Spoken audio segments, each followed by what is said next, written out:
Just a little quick word on fear.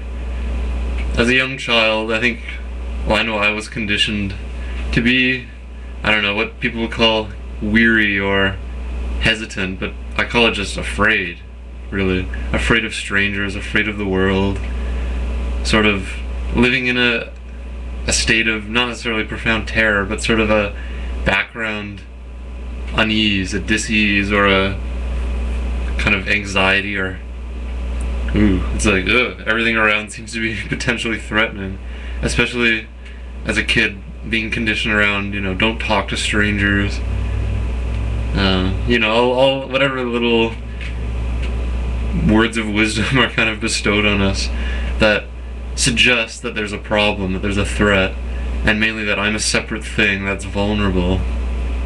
So there's that assumption that happens, that I am the body, which is separate and potentially subject to, well, not potentially, it is subject to death, but who I am for myself is therefore mistaken, and then that fear gets amplified over and over, and I find myself feeling more separate from the environment and other people, and more convinced that all this stuff's real, that I am separate, that there is something to be afraid of.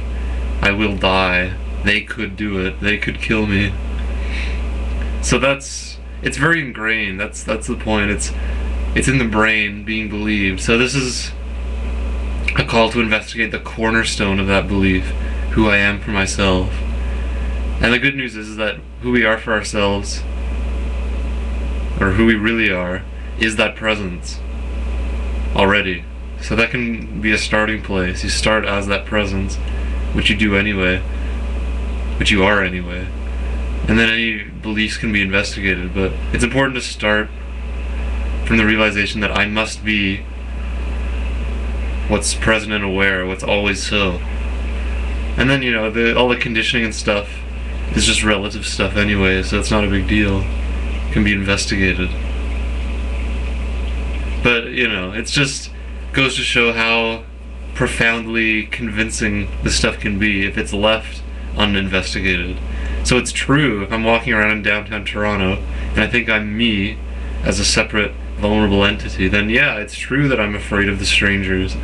And I do have cause for fear because who I am for myself is mistaken. I think I am an entity that can be killed by that guy that's giving me a kind of cockeyed glance or something. So yeah. So it's an easy investigation because we start from the absolute self that we are. And that's it. So everything else comes and goes. What I am does not.